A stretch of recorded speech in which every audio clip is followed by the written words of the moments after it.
شهر 11 فيلم كان يوم من حبك. فيلم غنائي رومانسي كده من إخراج إيهاب لمعي وبطولة خالد سليم وداليا البحيري، وكان معاهم في الفيلم ريهام عبد الغفور ومحمد رجب.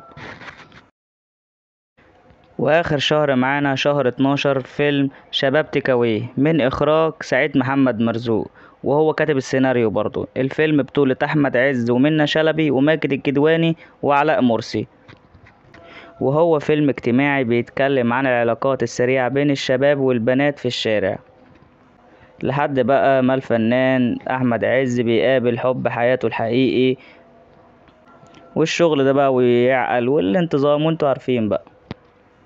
وبس كده، هما دول ال 12 فيلم معانا في سنة 2004. استناني الفيديو الجاي وما تنساش تعمل لايك واشتراك، والسلام عليكم.